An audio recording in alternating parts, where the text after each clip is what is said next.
News മിക്സിന്റെ വിശദഭാഗങ്ങളിലേക്ക്. SNDP യോഗത്തിന്റെ micro finance മറവിൽ വെള്ളാപ്പള്ളി നടത്തിയ കോടികളുടെ അഴിമതിയുടെ രേഖകൾ പീപ്പിൾ TV പുറത്തുവിട്ടു. പിന്നോക്ക വിഭാഗ കോർപ്പറേഷനിൽ നിന്നും 2% പലിശക്കെടുക്കുന്ന തുക വെള്ളാപ്പള്ളി നിർധനർക്ക് നൽകുന്നത് 14% പലിശയ്ക്കെന്ന് രേഖകൾ പറയുന്നു. മൈക്രോ ഫിനാൻസ് പദ്ധതി പ്രകാരം SNDP യോഗത്തിന് കീഴിലുള്ള സ്വയം സഹായ സംഘങ്ങൾക്ക് അനുവദിച്ച 5 കോടി രൂപയാണ് വെള്ളാപ്പള്ളി നടേശൻ തിരിമറി നടത്തിയത്. 14 ജില്ലകളിലായി 250 സ്വയം സഹായ സംഘങ്ങൾക്ക് പണം നൽകാനായിരുന്നു തീരുമാനം. 3900 പേരായിരുന്നു ഗുണഭോക്താക്കൾ. കേരള സംസ്ഥാന പിന്നോക്ക വിഭാഗ വികസന കോർപ്പറേഷനിൽ നിന്ന് 2% പലിശയ്ക്കാണ് 5 കോടി രൂപ വെള്ളാപ്പള്ളിക്ക് ലഭിച്ചത്. ഇത് സ്വയം സഹായ സംഘങ്ങൾക്ക് നൽകേണ്ടത് 5% പലിശയ്ക്കും. എന്നാൽ സംഘങ്ങൾക്ക് പണം അനുവദിച്ചിരിക്കുന്നത് 12 മുതൽ 14 വരെ ശതമാനം പലിശയ്ക്കാണെന്ന് ഓഡിറ്റ് വിഭാഗം കണ്ടെത്തിയിട്ടുണ്ട്. പകുതിയിലധികം സംഘങ്ങളുടെ വ്യക്തമായ വിവരങ്ങളും ലഭ്യമല്ല. മാത്രമല്ല, ഉള്ള സംഘങ്ങൾക്കാകട്ടെ അനുവദിച്ചതിൽ പകുതി തുക മാത്രമാണ് നൽകിയിട്ടുമുള്ളൂ. പാലക്കാട്, കാസർഗോഡ്, വയനാട്, കണ്ണൂർ ജില്ലകളിൽ നിന്ന് പണം നൽകിയ സംഘങ്ങളുടെ റിപ്പോർട്ട് ആവശ്യപ്പെട്ടിട്ടും SNDP യൂണിയൻ നൽകിയിട്ടുമില്ല. റിപ്പോർട്ട് നൽകാൻ കൂടുതൽ സമയം വേണമെന്നാണ് വെള്ളാപ്പള്ളിയുടെ നിലപാട്.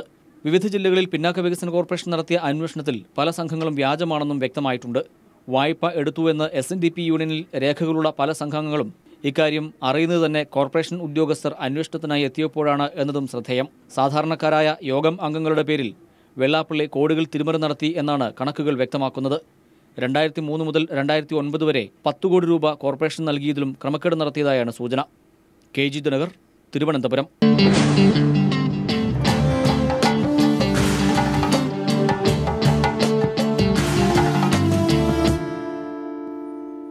ദാദ്രി കൊലപാതകത്തിലുൾപ്പെടെ കേന്ദ്ര സർക്കാരിന്റെ വർഗീയ നിലപാടിൽ പ്രതിഷേധിച്ച് ലളിതകലാ അക്കാദമി ചെയർമാൻ അശോക് വാജ്പേയിയും കേന്ദ്ര സാഹിത്യ അക്കാദമി അവാർഡ് തിരികെ നൽകി. അതേസമയം ദാദ്രി സംഭവത്തിൽ കേന്ദ്ര ആഭ്യന്തര സെക്രട്ടറി പ്രധാനമന്ത്രിക്ക് വിശദീകരണം നൽകി. എന്നാൽ തൻ്റെ കുടുംബത്തിൻ്റെ ദുരന്തത്തിൽ ചിലർ രാഷ്ട്രീയം കളിക്കുകയാണെന്നും തങ്ങൾക്ക് നീതിയാണ് ലഭിക്കേണ്ടതെന്നും കൊല്ലപ്പെട്ട മുഹമ്മദിൻ്റെ മകൻ പറഞ്ഞു. ബീഫ് സൂക്ഷിച്ചെന്നാരോപിച്ച് UP-യിൽ ഗൃഹനാഥനെ കൊലപ്പെടുത്തിയതിൽ പ്രതിഷേധിച്ച് എഴുത്തുകാരി നയൻതാര സഹ്ഗാൾ സാഹിത്യ അക്കാദമി അവാർഡ് തിരികെ നൽകിയതിന് പിന്നാലെയാണ് ലളിതകലാ അക്കാദമി ചെയർമാൻ അശോക് വാജ്പേയിയും കേന്ദ്ര സാഹിത്യ അക്കാദമി അവാർഡ് തിരികെ നൽകിയത്. സാംസ്കാരിക മന്ത്രിയുടെ പ്രസ്താവനകളെയും പ്രധാനമന്ത്രിയുടെ മൗനത്തെയും രൂക്ഷമായി വിമർശിച്ചാണ് അശോക് വാജ്പേയി പുരസ്കാരം തിരികെ നൽകിയത്. ന്യൂനപക്ഷങ്ങൾക്കും എഴുത്തുകാർക്കുമെതിരെയുള്ള അതിക്രമങ്ങൾ വർദ്ധിക്കുകയാണെന്നും കേന്ദ്ര സർക്കാർ ഇതിനെ കണ്ടില്ലെന്ന് നടിക്കുന്നത് പ്രതിഷേധാർഹമെന്നും അശോക് വാജ്പേയി പ്രതികരിച്ചു. അതേസമയം ദാദ്രിയിലെ സംഭവത്തിൽ UP സർക്കാർ നൽകിയ റിപ്പോർട്ടിൽ വിശദീകരണം നൽകാൻ കേന്ദ്ര ആഭ്യന്തര സെക്രട്ടറി രാജീവ് മെഹ്റിനി പ്രധാനമന്ത്രിയെ കണ്ടു. എന്നാൽ പതിവ് കൂടിക്കാഴ്ച മാത്രമാണ് നടന്നതെന്നാണ് പ്രധാനമന്ത്രിയുടെ ഓഫീസ് നൽകിയ വിശദീകരണം. അതേസമയം ദാദ്രിയിൽ രാഷ്ട്രീയക്കാർ പ്രശ്നം കൂടുതൽ വഷളാക്കുകയാണെന്ന് ജില്ലാ ഭരണകൂടം വിളിച്ചു ചേർത്ത സമാധാന യോഗത്തിൽ ഗ്രാമീണർ പ്രതികരിച്ചു. News bureau, Delhi.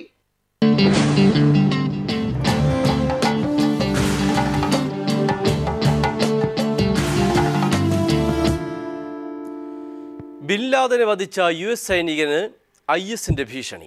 US സൈനികൻ റോബർട്ട് ഒനീലിനാണ് വധഭീഷണി. അതേസമയം IS-ന്റെ പക്കൽ ആണവായുധം വരെ എത്തിയിരിക്കുന്നതായി US അന്വേഷണ ഏജൻസികൾ ചില സൂചനകൾ പുറത്തുവിട്ടു. 2011 മെയ്യിൽ പാകിസ്ഥാനിലെ അബാട്ടാബാദിൽ വെച്ചാണ് US സൈന്യം ലാദനെ പിടികൂടി വധിച്ചത്. തന്റെ തോക്കിൽ നിന്നുള്ള വെടിയുണ്ടകളേറ്റാണ് ലാദൻ കൊല്ലപ്പെട്ടതെന്ന് സൈനികനായ റോബർട്ട് ഓനീൽ പിന്നീട് വെളിപ്പെടുത്തിയതോടെ US-ൽ ഇയാൾക്ക് താരപരിവേഷം ലഭിച്ചിരുന്നു. സേനയിൽ നിന്നും വിരമിച്ച ശേഷം ഫോക്സ് ന്യൂസ് ചാനലിന്റെ നെറ്റ്വർക്ക് കോൺട്രിബ്യൂട്ടറായി പ്രവർത്തിക്കുകയാണ് ഇപ്പോൾ റോബർട്ട് ഓനീൽ. നീലിന്റെ മൊണ്ടാനയിലെ വീട്ടിലേക്കാണ് ഇപ്പോൾ IS ഭീഷണി കത്തെത്തിയിരിക്കുന്നത്. എന്നാൽ നീൽ ഭീഷണിയുണ്ടെന്ന റിപ്പോർട്ടുകൾ തള്ളി. നീലിന്റെ വീട്ടുവിലാസം, സോഷ്യൽ മീഡിയ ഉൾപ്പെടെയുള്ള വ്യക്തിവിവരങ്ങൾ ബ്രിട്ടീഷ് IS ഭീകരന്റെ വിധവ കഴിഞ്ഞ ദിവസം പുറത്തുവിട്ടിരുന്നു. തന്റെ കുടുംബം IS-നെ പേടിക്കുന്നില്ലെന്ന് നീലിന്റെ പിതാവ് പറഞ്ഞെന്ന വാർത്തയും ഇവർ പ്രചരിപ്പിക്കുന്നുണ്ട്. അതേസമയം IS-ന്റെ പക്കൽ ആണവായുധം എത്തിയിട്ടുണ്ടെന്ന് US അന്വേഷണ ഏജൻസിയായ FBI-ക്ക് വേണ്ടി പ്രവർത്തിക്കുന്ന സംഘങ്ങൾ കണ്ടെത്തിയിരുന്നു. മുസ്ലിങ്ങൾ ഒഴിച്ചുള്ളവരെ കൂട്ടക്കൊല ചെയ്യാൻ പദ്ധതിയിട്ടിരിക്കുന്ന IS-ന്റെ പക്കൽ ആണവ വസ്തുക്കൾ എത്തിയാൽ സ്ഥിതി നിയന്ത്രണാതീതമായിരിക്കുമെന്നും സംഘം റിപ്പോർട്ടിൽ മുന്നറിയിപ്പ് നൽകുന്നുണ്ട്. News desk.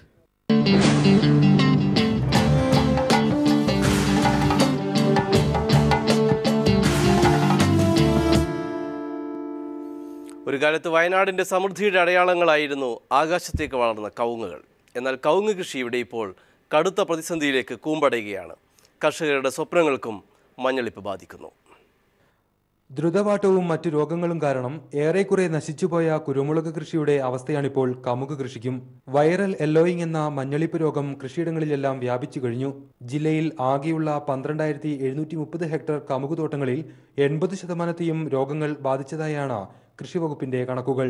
ഫലപ്രദമായ പ്രതിരോധ മാർഗങ്ങളില്ലാത്തത് കർഷകർക്ക് തിരിച്ചടിയായിരിക്കുകയാണ്. രോഗബാധയേറ്റ കവുങ്ങുകൾ മുറിച്ചു മാറ്റേണ്ട അവസ്ഥ. അടയ്ക്കയ്ക്ക് മഹാളി രോഗവും ബാധിച്ചതോടെ കർഷകർ പൂർണ്ണ പ്രതിസന്ധിയിലായിരിക്കുകയാണിപ്പോൾ. വലിയ തോതിലുള്ള കീടബാധയാണ് ഇപ്പോൾ കവുങ്ങിൻ തോട്ടങ്ങളിലൊക്കെ കാണുന്നത്. മഞ്ഞളിപ്പ് അതുപോലെ തന്നെ പഴുപ്പ് ഒക്കെ ബാധിച്ചിട്ട് ഈ അടയ്ക്ക പ്രായമാകുന്നതിന് മുമ്പ് തന്നെ പൊഴിഞ്ഞു വീഴുക, അതുപോലെ തന്നെ മൂപ്പത്താതെ നമുക്ക് പറിച്ചു മാറ്റേണ്ട ഗതികേട് വരുന്ന ഒരവസ്ഥയാണ് ഇപ്പോഴുള്ളത്. ഇത്തരം ഒരവസ്ഥയിൽ ഈ കവുങ്ങ് മുറിച്ചു മാറ്റിയിട്ട് തോട്ടങ്ങൾ കാലിയാക്കിയിട്ട ഒരു അവസ്ഥയിലേക്കാണ് ഇപ്പോൾ കർഷകർ പോയിക്കൊണ്ടിരിക്കുന്നത് എന്നുള്ളതാണ് ഈ യഥാർത്ഥമായിട്ടുള്ളൊരു വസ്തുത. തെങ്ങിനുണ്ടാകുന്ന കൂമ്പടപ്പിന് സമാനമായി ഫംഗസ് ബാധയെ തുടർന്ന് കവുങ്ങുകൾക്കും കൂമ്പടപ്പ് ബാധിക്കുന്നത് കർഷകരെ വലയ്ക്കുന്നു. വിലത്തകർച്ച നേരിടുമ്പോൾ നെല്ലിനും മറ്റും സർക്കാർ ധനസഹായം ലഭിക്കുമ്പോൾ കവുങ്ങിന് ഇത്തരം ആനുകൂല്യങ്ങളുമില്ല. ഇതോടെ കവുങ്ങ് കൃഷി മിക്ക കർഷകരും ഉപേക്ഷിക്കുകയാണ്. മറ്റു വിളകൾക്ക് ലഭിക്കുന്നത് പോലുള്ള നഷ്ടപരിഹാരമോ പുനരുദ്ധാരണ സഹായമോ കമുക് കൃഷിക്കും ലഭ്യമാക്കണമെന്ന ആവശ്യമാണ് കർഷകർക്കുള്ളത്.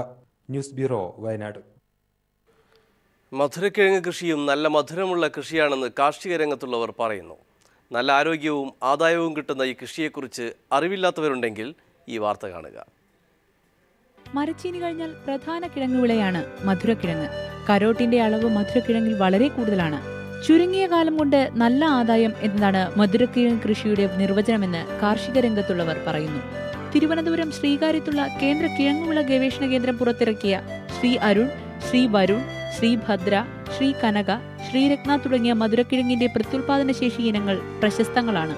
ഈ ഇനങ്ങൾ പാടത്തും പറമ്പിലും നല്ല ഉൽപാദനക്ഷമത കാഴ്ചവെക്കുന്നു. തെങ്ങിൻ തോട്ടങ്ങളിലും സെപ്റ്റംബർ മാസമാണ് മധുരക്കിഴങ്ങ് നടാൻ അനുയോജ്യം.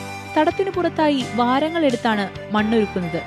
2 ആഴ്ചയ്ക്കൊരിക്കൽ ചാരം വിതറി മണ്ണിട്ട് കൊടുക്കണം. രാസവളവും നൽകാം. നട്ട് 3 മാസം കൊണ്ട് വിളവെടുക്കാവുന്ന മധുരക്കിഴങ്ങിന് കീടരോഗബാധ കാണാറില്ല. വിളവെടുക്കുന്നതിന് 20 ദിവസം മുൻപായി നനയ്ക്കുന്നത് നിർത്തണം. അത്യുൽപാദന ശേഷിയുള്ള ശ്രീ ഇനങ്ങൾ ആവശ്യമായ കർഷകർക്ക് കേന്ദ്ര കിഴങ്ങുവിള ഗവേഷണ കേന്ദ്രവുമായി ബന്ധപ്പെടാവുന്നതാണ്. News desk.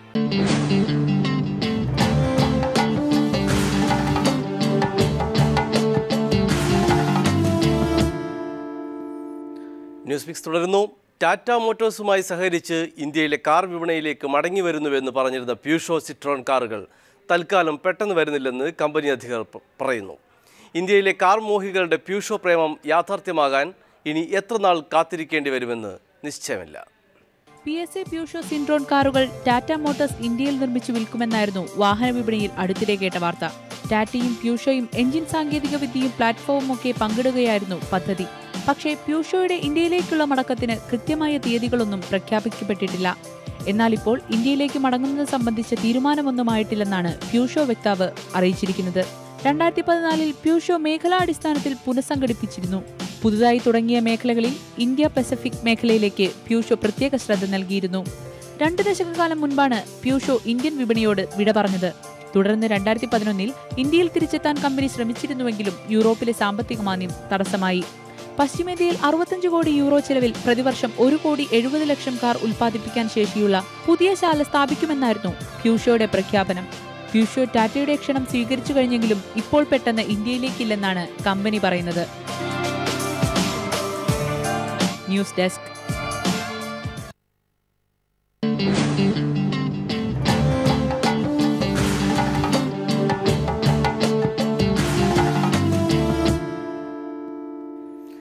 ഹോട്ടൽ ഭക്ഷണം ഇഷ്ടപ്പെടുന്നവർ കൊല്ലം നഗരത്തിലെ ഗോപാലകൃഷ്ണപിള്ളയുടെ ഹോട്ടൽ മറക്കില്ല.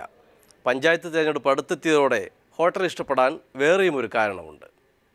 പൊതുതെരഞ്ഞെടുപ്പ് വന്നു കഴിഞ്ഞാൽ കൊല്ലം നഗരത്തിൻ്റെ ഒരു ശ്രദ്ധേയ കേന്ദ്രമാണ് പഞ്ചായത്ത് ഹോട്ടൽ. കൊല്ലം അപ്സര ജംഗ്ഷന് സമീപമുള്ള പവർ ഹൗസിൻ്റെ അടുത്താണ് ഈ ഹോട്ടൽ സ്ഥിതി ചെയ്യുന്നത്. എങ്ങനെയാണ് പഞ്ചായത്ത് എന്ന ഈ ഹോട്ടലിന് പേരിട്ടു എന്നുള്ളത് മാത്രം ശ്രദ്ധേയമായ കാര്യമാണ്. അത് പേര് നൽകിയ ഗോപാലകൃഷ്ണപിള്ളയോട് തന്നെ നമുക്കത് അന്വേഷിക്കാം. എങ്ങനെയാണ് ഈ പേരിട്ടത്? ഞാനൊരു പാർട്ടി പ്രവർത്തകനായിരുന്നു. കോൺഗ്രസിൻ്റെ വാർഡ് പ്രസിഡൻറ്റും അതുപോലെ വലിയ ഭാഗ്യമൊക്കെ ആയിരുന്നു. അങ്ങനെ ഇരുന്നപ്പോൾ ഞാൻ സീറ്റ് ഇടാമെന്ന് പറഞ്ഞു. പഞ്ചായത്തിന് സീറ്റ് ഇടാമെന്ന് പറഞ്ഞ് അവസാനം നിഷേധിച്ചെന്നെ. അങ്ങനെ ഞാൻ പാർട്ടിയിൽ നിന്ന് മാറിയിട്ട് ഹോട്ടൽ തുടങ്ങി. ഹോട്ടൽ തുടങ്ങിയപ്പോൾ എനിക്ക് അത് ആഗ്രഹം. പഞ്ചായത്ത് മെമ്പറും ആകത്തില്ല, അതുകൊണ്ട് ഹോട്ടൽ പഞ്ചായത്ത് നിന്നാക്കി. അങ്ങനെയാണ് ഹോട്ടൽ പഞ്ചായത്ത് ഇട്ടത്. കോൺഗ്രസ് സീറ്റ് നൽകാമെന്ന് മോഹിപ്പിച്ച് വഞ്ചിച്ചതിനെ തുടർന്നാണ് ഗോപാലകൃഷ്ണപിള്ള കോൺഗ്രസ് പാർട്ടിയോട് ഗുഡ് ബൈ പറയുന്നതും ജീവിക്കാനായി തുടങ്ങിയ ഹോട്ടലിന് പഞ്ചായത്തെന്ന് പേരിടുന്നതും. ഈ പേരുകൊണ്ട് തങ്ങൾക്ക് നേട്ടമേ ഉള്ളൂവെന്ന് ഗോപാലകൃഷ്ണപിള്ളയുടെ മകൻ സുരേഷ് പറയുന്നു. പൊതുജന സേവന ലക്ഷ്യം തന്നെയായിരുന്നു ഗോപാലകൃഷ്ണപിള്ളയ്ക്ക്. അതുകൊണ്ട് പഞ്ചായത്ത് എന്ന ഹോട്ടലിന് പേരിട്ടതോടുകൂടി തന്നെ വില നിലവാരത്തിലും വലിയ വ്യത്യാസമുണ്ട്. മറ്റുള്ള ഹോട്ടലുകളെ അപേക്ഷിച്ച് വിലക്കുറവാണ് ഇവിടുത്തെ പ്രധാന കാര്യം. കൊല്ലത്ത് നിന്ന് ക്യാമറമാൻ പ്രമോദ് പന്നിയോടിനൊപ്പം രാജ്കുമാർ.